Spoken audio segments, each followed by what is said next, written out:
Oh, yeah. Whoa, coming to you live from WRUE in Tennessee. It's the Scribbling Woman.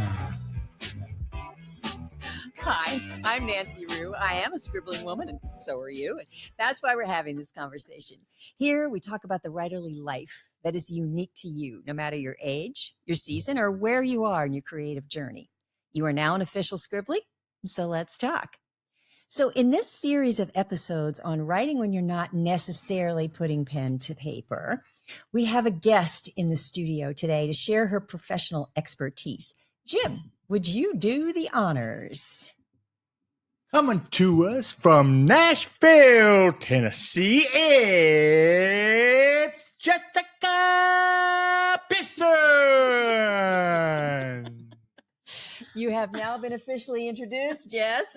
Wow, I really feel like I needed a warning that these were how the introductions were going to go. Jim, that was so impressive. You have a secondary career in sports casting. I think he does. And Jess, welcome to the Scribbling Woman. You know, we're here to focus today on reaching our readers, something that we can all do, whether we're between projects or we're up to our elbows in a particular one. And you are the perfect resource for this because of your job. Tell us about your job. Well, thank you first so much for having me out. And I would love to tell you about my job. It's a dreamy job. I work for Penguin Random House, and I'm a sales manager for the Southeast. And so that means I am a good old-fashioned sales lady. I get in my car, I drive around, and I visit all the stores in my territory, which are the independent bookstores. So I work with, as we call them, the indies. And I sell Knopf Doubleday titles to them. And I sit in a lot of small bookshops and back rooms, usually with a cat on my lap. And we talk about all the books that they need to buy for the season and how their business is going and what we're reading. And it's pretty great. So I think we all immediately want to change jobs. Yeah. What writer doesn't want to hang out in independent bookstores and talk about books, right? So Jess, even though you sell books to bookstores, you also work with authors. That's right? Yes. Okay. So what do you tell them first off? Say that you have a brand new author that's got a book out, and obviously they have to take part in the sales. Mm-hmm. I mean, that's just the way of the world right now. And so what do you tell them, just kind of in general, right up front? Well, I would say first, if you're a new author and you have a book out that you're trying to promote and get out into the world, find your writerly community. So, and I think a great place to start is your local bookstore. So I would definitely recommend that you make friends with the people that work at the bookstore, that you introduce yourself. So many of my bookstores love to support their local authors. Really? Yeah, they are very, they're hyper local, and they are very supportive of community and their community. So that's a great place to start. And then I would also say, in general, build your writerly community also means connect with other writers in your community. I'm sure many of your listeners have writing groups, but writing groups are so important. We all know book clubs. That's really a pretty familiar term, but writing clubs are also really important. And if you have, a writing community, then you have a built-in network of people that want to support you in your work and share about your work and talk about your work and help connect your book with other, readers in their lives. And so I think that's a wonderful place to start. And if you don't have a writing group that you can find or know of, then start one. Well, I'm going to do a pitch right now because the Scribbling Women online is just such a writers group. And at the end of this episode, I'll give you some information about how you can connect with us if you weren't connected already. And it does make a huge difference. It encourages people to keep going.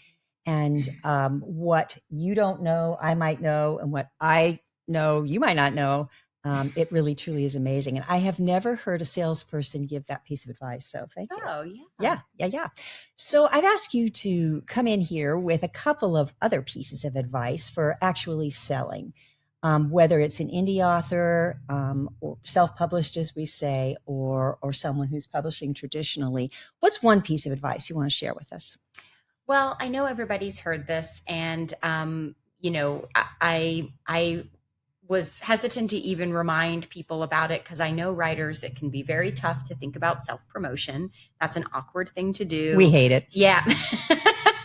And the world now is everybody is their own marketing publicist, editor, builder of their brand. And that certainly is can be challenging, but it is quite important. So I think if you are a new writer who has recently published a book, or you're working on a novel or any collection of poetry or whatever your genre may be, you do want to kind of begin to think about what your online presence looks like. And so if you have social media, if you have any sort of maybe it's a social media account that you maintain, maybe it's a Substack. I think Substack is a great platform that's still kind of new, but writers can actually, they can build their online community. They can also receive money for their work. I think Substack is a great.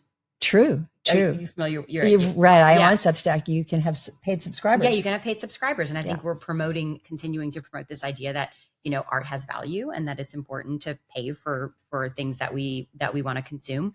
And the money goes directly to writers. It would go directly to you. So building some sort of online presence. And I would say, there's a lot of things out there about how much you should engage and how you should engage. But if you post every day, that's great. And if that feels good to you, then go ahead, be a daily poster. If you post once a week, and that's all you want to manage, thinking about ways that you can ask questions in your posts, if you can, engage with your followers in the comments, if you can do some sort of, like showing people a little bit of a behind the scenes of but thinking about your online presence as representing you as a writer and an author. And maybe that is even a social media account that is different from your personal social media account and begins to. That would make sense. Yeah. Yeah. So we're not really promoting ourselves. I mean, we're not really promoting ourselves. We're promoting this whole idea of writing. Yeah. Right? And I think that also allows you to then, engage with the online writerly community and find out, or kind of, position yourself as someone that has something to say in that space as well. Okay. Yeah. Do we have to be all over the place? I mean, do we have to have Instagram and Substack and TikTok and Facebook? Do we have to have everything? I don't think you do. I think you should do the things that feel authentic to you. I think there's nothing worse than trying to, pretend that you're something that you're not. And I think that is a really important thing to remember about the online space. So I don't have TikTok. And even though I work in the publishing world and there's a lot of engagement that I do with readers or that, I want to keep up with what readers are saying about our books online, but TikTok is just not a platform that's ever really spoken, or that is not something that I've felt compelled to join, probably because I'm just really afraid of how much time I would lose. I think it would take very over my enchanting, brain. right? Yeah, it sounds too enchanting for me. I'm still trying to claw back these last remnants of my attention span. So I'm refusing to give that up. But yeah, I think I just think trying to do what feels authentic and genuine to you. And does it depend on the audience you're trying to reach? Because I would think if you have a younger set kind of audience, teens, young 20s, TikTok would be the thing. I think that's important. Yeah. And I think that if those are the readers you're trying to reach, that is probably something you're very naturally already doing. But yeah, that TikTok and book talk and all of that is does tend to have a bit of a younger crowd. But okay, so should we be worrying about numbers? Because I think I've shared with you that now a lot of editors and agents, when someone is trying to get their work out there, will say, "Don't talk to me until you have 10,000 followers on Instagram." Mm-hmm. How do you feel about that from your experience?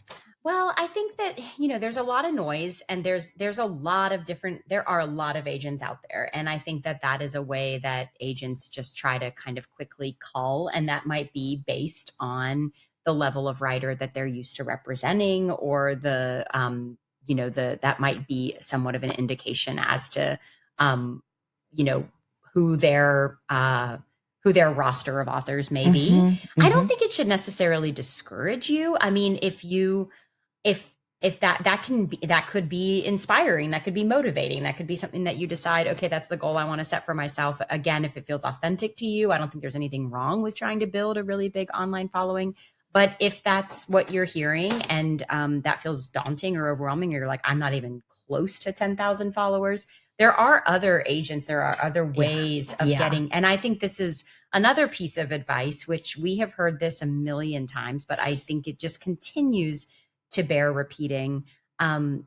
So much of publishing, so much of this whole black box of what you need to do to get your book out in the world is really about, tenacity and not giving up and continuing to just, keep your eye focused on the goal. And talent is really just one little piece of the pie. I'm reading Margaret Atwood's memoir right now. Tell us about that. Well, it just came out. It's called The Book of Lives. It came out on November 1st, and she's a favorite writer of mine and has been for. So I was really excited to dive in. And she just talks about, especially at the beginning, the experience of trying to get her first novel published, her first poetry collection. She's also a really fantastic poet, which I don't know if I did not know that. I mean, I have, engaged less with her poetry, but I do enjoy her work there too. But yeah, she was just talking about how hard it was. And she submitted, it was over 30 submissions to get her novel published. And she described it as a humiliating process. And I thought that was such a very poignant word. That it is. It's a sad word. It's a sad word. And yet look at her now, one of the most prolific authors of the 20th century or 21st century. So I think that it's really, it just is so important to remember how tenacious you have to be. And so just as talent is a small part of it, that online presence and how much you promote yourself is not the whole thing. It's not the whole thing. No, it's also about, there's, I think, a really, I think it's also about making sure that you are writing, that you're doing it for yourself. Like, I think that that's a really important piece of it too, that you're finding some joy in the process, that you're writing because it's something that you feel like you have to do. And the publication aspect is important, but that it's also, because I think that continues to speak to the authenticity of staying connected to the work and why you're doing it. So you were talking about how we all have to be our own marketer and our own formatter and our own everything when we're indie authors. And those are things that we're not trained for, right? What is your background, Jess? My background is all in bookselling and book reading. I started out as a bookseller in a small indie bookstore in my college town, and I worked there all through college. I was an English major. When I graduated, they gave me a little bit of, book buying, some very, small responsibilities around book buying, and they made me a manager, and I would go in and after I graduated, I would work, and then I would doggedly apply to jobs in New York because I was desperate to move to New York City and begin living out my dream of, 3 martini lunches with editors in New York That's City, everybody's talking dream, about right? books. Exactly. Little soirees in your flat. Yeah, I wanted to go to all the salons, and I just wanted to hobnob with all the writers.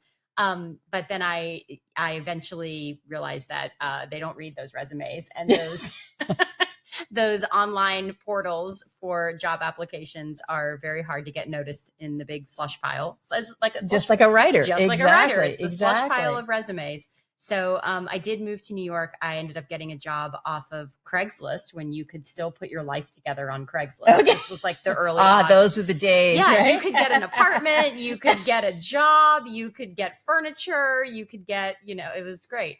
And I got a job as a manager of a little indie bookstore in New York City. So I worked there for about a year, and then I used my sales rep that was working for Penguin Random House. And I basically begged him. Every time he came in, I was like, so there's got to be something. Please put my resume in front of someone. And I was just ruthless in pestering him. And eventually, after a year, he gave my resume to the vice president of sales at the time. And then I got hired as her assistant. So the squeaky wheel definitely got. I think he just got so tired of me that he was like, okay, please hire her so she'll shut up about it. Please hire her. And that was, then I just, it was publishing is still a pretty old fashioned or old school career. That Really? They Really? want you to kind of, start at the assistant level and work your way up the ladder. And so, Which is kind of a good thing, yeah, actually. and right? and it builds loyalty. I mean, I've been with Penguin Random House now for 15 years, so it's people that get in, they tend to stay, and you then, since it's so hard to get in, it is hard to get right? in. There's a lot of institutional knowledge that you're learning along the way, and so that's really inspiring to us as writers, and also tells us that we don't know what you know. And so what you're doing right here and sharing all of this with us is incredibly helpful, because again, we don't have your training.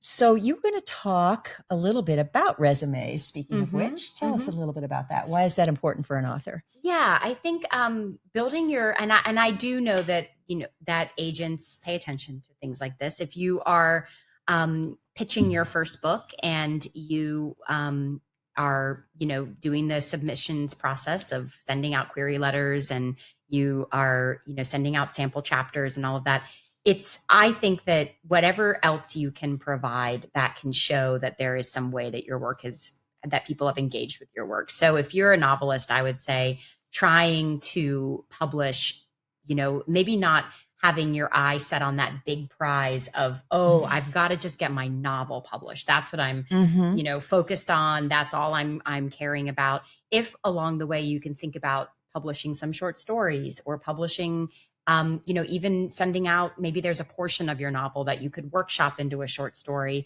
but any places that you could just get your name in print, and then and then you begin to build a kind of resume for yourself that shows that you have, people have validated your work at some point. You've got some cred. And I do think that matters. There's also there's lots of conversations out there. I've been in the publishing industry now for, like I said, 15 years. And I think the opinions around MFA programs, that's talk about that a little topic. bit. Yes. I do think that there's the big question: should I or shouldn't I? Is it going to matter? Is it going to help me? It's going to be a lot of debt for you. It's going to be a lot of debt. Is it going to be worth it? And I will say that it certainly has, I think, shows up now more and more as a stamp of credibility when we're looking at new debut novelists that we get. Interesting. The books, and we're thinking about how we can pitch them, and we're thinking about how we can sell them and who the readership is going to be. There's now a lot of focus on, well, did they do an MFA? Which program did they go to? What is and lots of MFAs that certainly carry a lot of prestige. Iowa would carry more than Writers Workshop or than a community college. Yeah. But then also there's a lot of, there's a lot that there's a lot of bios that get noticed when they have work has been published in X, Y, and Z. And so that kind of tail on your bio of where you have previously published. I do think that kind of stuff matters. So I think it really shows that you can commit, that you can finish something, that you know how to work with editors. I know that I cut my teeth on writing short stories, and the publisher that I was writing for had many magazines. And then one of the vice presidents said, she's writing for all these magazines. Why don't we get her to do some books for kids? And that's exactly how that happened. Yeah. And now I think there are more opportunities than ever. There aren't as many print magazines, but there are a lot of online magazines. And so is it true that even if you're not getting paid for it, you're establishing some credibility for yourself? Absolutely. Yeah. And I think that's really important. I mean, we should get paid for our work. We should be ruthless about insisting that artists should get paid for their work. That's why, again, I was saying Substack can be just very interesting, because I think culturally it's good to promote this. Yes. And to encourage, and even if it's $5 a month that you give to a writer that you want to follow, you're building the habit of paying writers for their work, which is really important.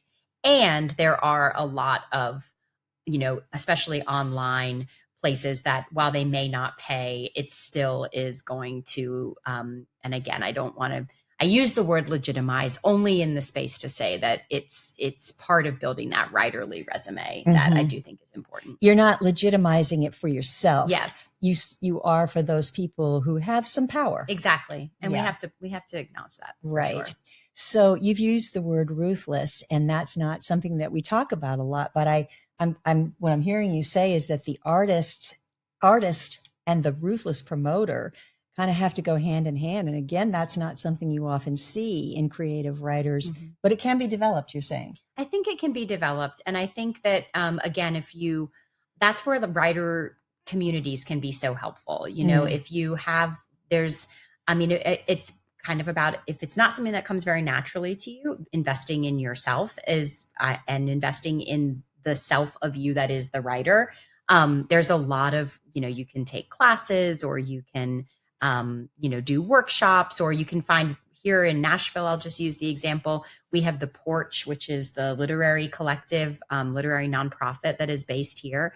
And so much of what we offer are writing classes, writing community. We offer some stuff that gets a little bit more into the business of writing to help writers that might feel like, I just don't understand this world at all. We offer workshops on how to develop a query letter, how to, perfect your pitch of your novel when you're talking to agents. We talk about how to develop we have classes on how to develop your social media, account if you're trying to build a following as your writerly self. And that's just one organization here in Nashville. And we are kind of modeled after places like Grub Street and the Lighthouse and the Loft and some of these other writers collectives that are in other cities around the country. Awesome. A lot of those organizations also have a robust online. Yeah. In case we don't live in Chicago. In case you don't live in New Chicago York, or Nashville or New York or what, that you can engage somehow with some of their online classes. And then, I think there's the networking, the crowdsourcing, the just finding where you can build community so that we can all learn from each other is really important. Writing is an isolating job. Yes. It's a very solitary job, right? When it's just you behind your computer. And I think a lot of writers feel really at home in that space. It may be lonely. You may really crave some. But they're introverts and they like it. But they're introverts and they love it. And so I think that it's really, you have to flex some muscles. I think getting your book out into the world requires stepping away from the computer and putting on the hat of the extrovert a little bit. Yes. And figuring out how I can get comfortable building community. And I think that that's really important. That is a great word. Writers in community. And it's almost sounds like an oxymoron, and yet not. And I hear the word we in there. So you're very much a part of the Porch, even though you're not a writer yourself. I am. Yes. So Katie McDougall and Susanna Feltz started this amazing organization 10 years ago here in Nashville. And I joined on at about a year into its inception as a board member. So I have been a board member, proudly served for 9 years, and was the board chair for a portion in there until I said, this is not a dictatorship, and I must respect term limits, and I will step aside. And now we have the wonderful Emily Masters as board chair. It's an incredible organization.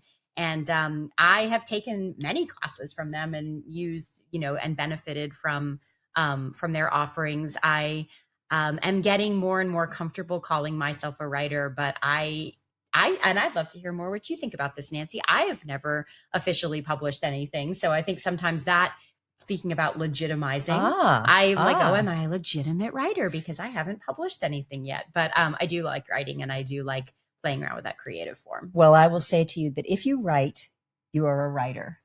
And there's a school of thought that to be an author, you have to have something published. I personally don't think that that's necessarily the case. In fact, I kind of think it's a crock. But if you write and you love to write, then you are a writer in your soul. And we should get together on that and just see if we can't get some of that innate desire on the page, right? Jess, you have been amazing. Thank you so much for being honest with us. And not candy coating this whole thing, but showing us that it's absolutely possible. Yes, it is absolutely possible. I mean, I think that the world, I think there is enough space for attention spans and words and ideas to be out there. And so take up the space, say what you want to say, write what you want to write. And remember that talent is just one tiny little piece of the pie. That is amazing. You have just stated the philosophy of the Scribbling Women. Jess, there you go. Thank you so much. If you want to learn more about Scribbling Women Online, simply go to my website, which is www.nancyrue.com. Also, Jess, did you want to mention something that's going on next weekend in Nashville for writers? Yeah, thank you very much. So next weekend at Belmont University is an amazing weekend of programming. It's Writer Fest Nashville. It happens every November, and it is if you are living in Nashville and wanting a way to connect with writers in the community, it's a weekend long event. There are tons of networking opportunities. It's designed for writers, so there are agents there that you can network with. There are sessions, like I was just saying, practice your pitch session, working on query letters, learning more about the business and the behind the scenes of how to bring your work to market, how to find an agent, how to, it's a very well-designed weekend that you can engage with workshops and talks at whatever stage of the process you may be with your work, whether it's just starting out on a project or trying to get a book published. And it's, again, just an amazing networking opportunity. So if someone is living in Middle Tennessee, they could Google Writers Fest. Writer Fest Nashville. Writer Fest. Oh, Jess, thank you so much. You are just a treasure trove of information, and also my good friend. Oh, okay. So Scribblies, keep this all in mind. And until next time, scribble on. Oh.